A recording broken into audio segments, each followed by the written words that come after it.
What's up, y'all? This is OG Mad Ronald rolling. I was watching the news this week, and I was watching TMZ also, and I saw Kanye West on there. Kanye West was on there participating in all kind of buffoonery, because he was on there making statements to the effect that slavery was something that was a choice. For somewhere through here, he forgot about all the barbaric things that happened. He forgot about all the lynchings and the hangings. He forgot about what people were put through. And I can't understand that, because as an affluent black man, it seems as if he will be educated enough to understand that, because of the fact that it's not a point of being sensitive to the situation. It's a point of being aware and being conscious of the situation, because we have young people that we have to still educate on these type of things here. The most powerful thing that we have, and I am dead serious, in this age right now, 2018 in the 21st century, is a microphone and a camera. Because once they stick that microphone, that camera in your face, and you start talking, you can't take back what's said. So therefore, that means if you're a person that has a platform as big as Kanye West, then that means that you're supposed to be responsible for what you say, because irresponsible statements are a reflection on all of us. As a people, we have to do our best. I can understand that he comes from Chicago, and I can understand what's going on there. I'm from South Central Los Angeles. I am an intervention worker in the streets of LA. I'm employed by the Los Angeles Mayor's Office of Gang Reduction and Youth Development. So I understand, about violence. I've been to more than 200 funerals in my lifetime. So, when it comes to this here, I have a great understanding of this here. I grew up in the streets gangbanging. My affiliation is blood. But these days I'm 50 years old, I'm a conscious blood, and that's what I call myself, and that is what my movement is. I deal with Crips, you know what I mean? Myself personally, I tell people I'm a part of a conscious blood and Crip movement. And the thing about it is that we're working to make things better in our communities. So, he speaks of how people don't care, and black people don't care. Black people care. All people care. But black people gotta care, because it affects us the most. And all the murder, all the killing, and all the atrocities that are taking place in Chicago, we understand that there. I applaud the brother Van Lathan, because of the fact that when he checked Kanye West, and when he really, really made his facts, he made some phenomenal facts. And he was one that spoke of the people on the ground that are making a difference every day. I'm one of those people. I am on the ground every day. I work with the gang members. I work with my people. I work to keep peace in my community. I work to do my best to try to make the best of a bad situation, or at least it's getting better now, because we have the opportunity now to service our people and grant them urban humanitarian aid by way of bringing food into the communities and helping the families out. We're able to try to assist people with employment. We try to assist people with getting to school. We're trying to do whatever we can do to enhance the quality of life of people in the communities. So for him to make a statement, and hit something like black people don't care about black people, when it's only a big thing when a white person kills a black person, that's not true. Because we're doing our best out here, and that's like us ourselves on the ground, man. That's right there. That's like we look up and we don't get media attention. You can count how many people die, but you can't count how many lives were saved. And the thing about that is that when we look at this big picture right here, we're looking at a big picture. And the big picture that we're looking at, we're actually looking at a picture of life. We're looking at what it took for our people to survive. We're looking at what it takes for our people to survive. We're looking at what it takes for our kids to be able to live under peaceful means. And all of that is very important. At the same time, for him to get out and speak, he lives somewhere in such a privileged area of town that he might be the only black man on his block. You know what I mean? And when I say black man on his block, I'm not talking about a typical black man. I'm talking about multimillionaires. So therefore, he's so far detached that he probably ain't even been on the ground in Chicago in God knows how long. But to sit here and to speak, I can't talk about nobody's political affiliations, because of the fact that to each his own. In my eyes, black man, black woman, black people. Our vote shouldn't be so easily given to the Democratic Party if they're not going to give us anything in return. We need to be balancing the scales, and we need to vote where we need to vote at. We need to be free enough to do that, because of the fact that I can't tell you be a Democrat or Republican. I'm not a Trump fan. And I'm not a Trump fan because he's polarizing and he demonizes people. He's demonized the people from the Middle East, the Muslims. He's demonized the Mexicans. So I myself personally, I can't take that to be something that I can see favorably. That's his thing. That's his preference, whatever. But at the same time, he does have responsibility as a black man when he has the podium, when he has the stage, to say something responsible. See, and I say that because of the fact that our kids listen to this. Our kids watch this guy. Some of these people don't have any ideologies or understandings of what's going on in the world. But at the same time, when they listen to people like this here, they're willing to take up their cause. They're willing to follow them because of the fact that, that the masses are led by the few. But we got to determine who the leaders are. And one of our problems as a people is having leaders. So we must take that into consideration. But once again, I applaud the brother Van Lathan because of the fact that he checked him. And when he checked him, it was wonderful because of the fact that he did touch on the fact that there are people like I myself, like my many colleagues, like the many different organizations that I work with that are out here putting their lives on the line. We're walking through bullets to save people's lives. So we must commend that right there. That's something that's commendable. I myself personally, I don't look for a pat on the back from anyone, but at the same time, for the work that I do, you know what I mean? Believe this here, man. If I don't do it, nobody's going to do it. And I'm working for a better day and a better way, But I look at where, we speak of things like, if the police shoot one of us, then it's a big deal. That's not true. If a white person shoot one of us, it's a big deal. That's not true. It's a big deal if any of us get hurt, any of us die.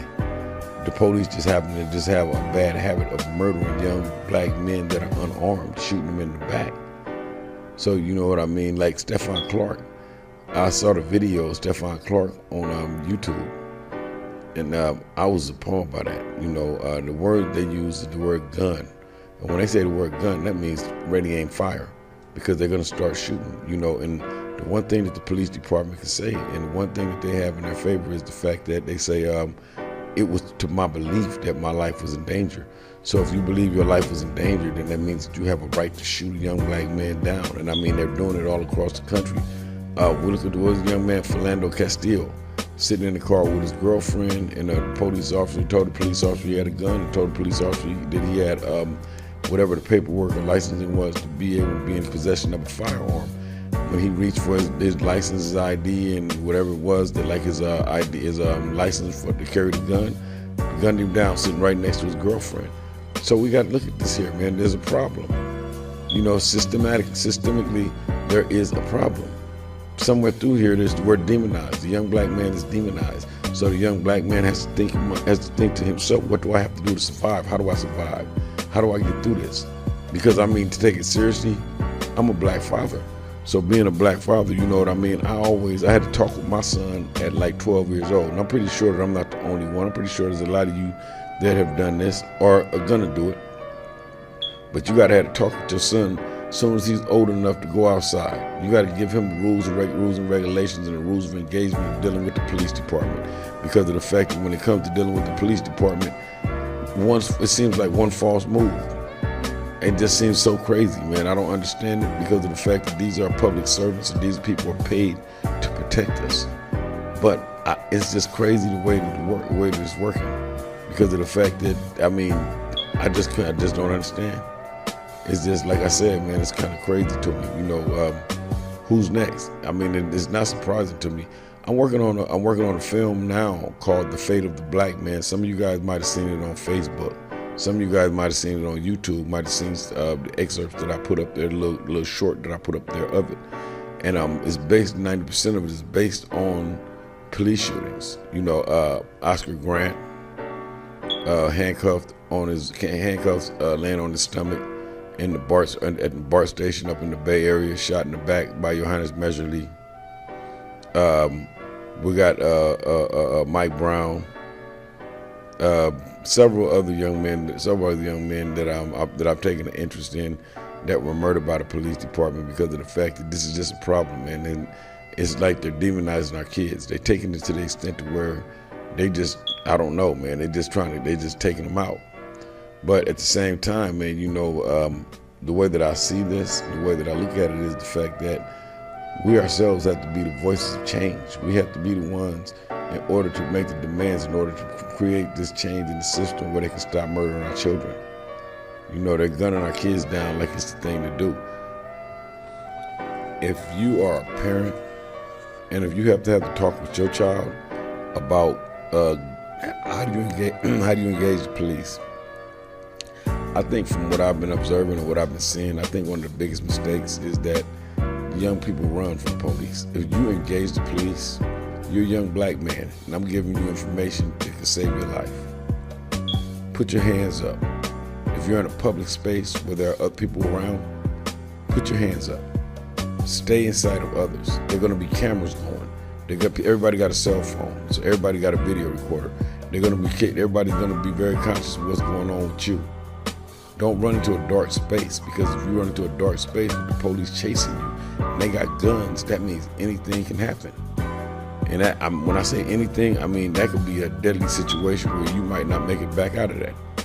So be conscious of that and be cautious of that, because of the fact that we don't want anybody else to die at the hands of the police department. I mean, I don't know if it's a misunderstood job. I don't know if it's a malicious job. You know, all I know is that the people that they've been killing lately and the masses that it seems like they've been killing lately have been young black men.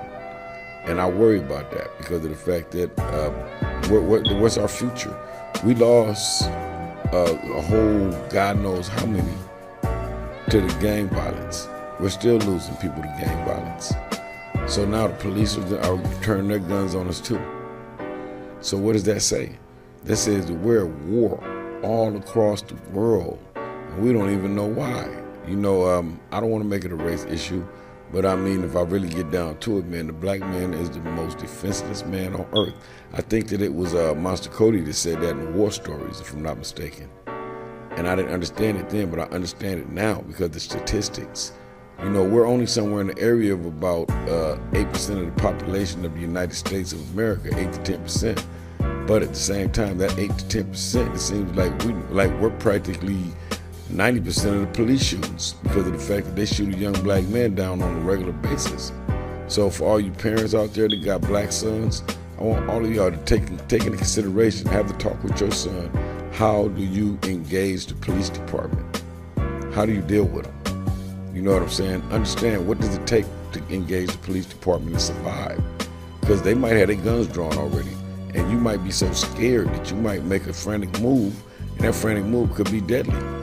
So, I mean, remember this. Take that into consideration because your life could depend on it. Everybody, be conscious of this and be cautious of that. You know, this is what we're here for. We're here to try to live, man. You know, as a people, we won't get anywhere as long as we allow ourselves to go under.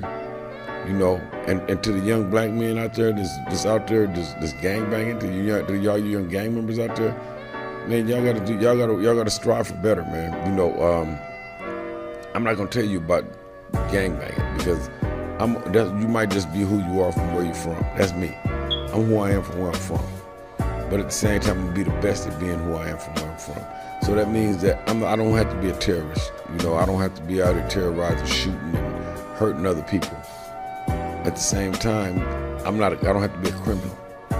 You know, I got more jobs than you could ever imagine, and at the same time, I'm a business owner. So we got to take into consideration, man, what does it take for us to do better, man?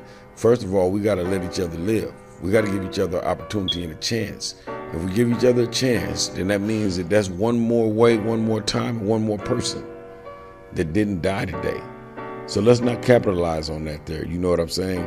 Because the gang member, the community activist, and the gang intervention worker, they all have the same love for that same community. The only thing about it is that the gangbanger, he's willing to die for it. But I'm gonna tell you a secret. Ain't no future in death.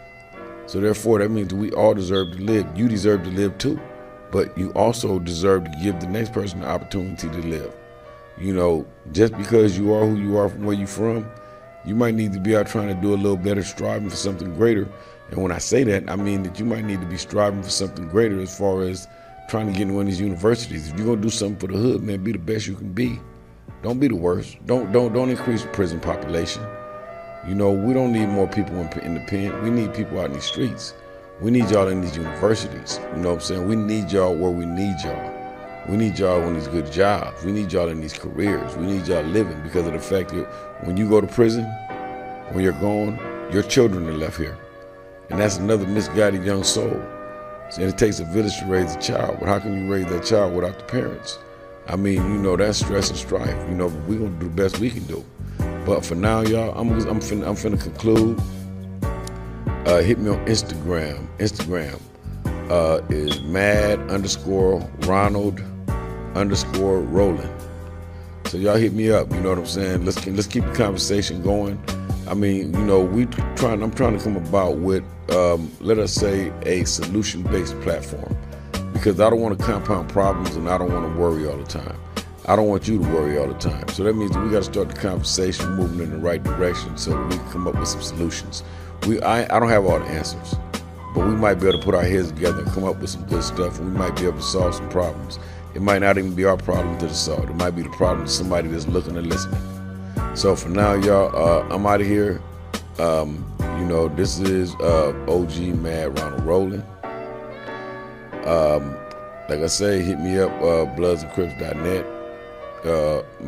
Instagram, mad_Ronald_Rolling. Y'all hit my blog up, Digital Battleground. And y'all be safe. I wish you all health, wealth, peace, and prosperity. And y'all be safe, man. I'm out.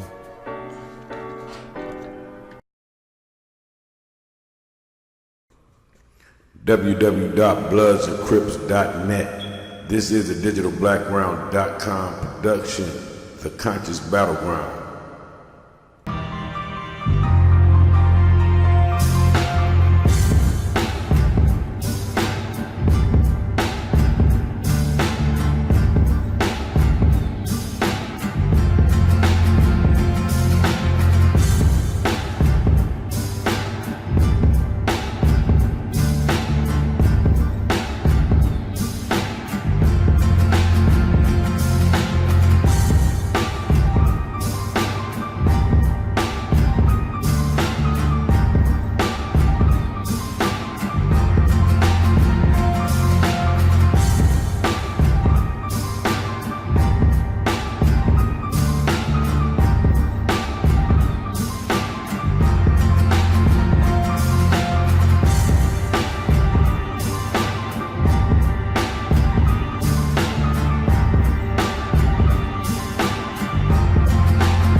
www.bloodsandcrips.net.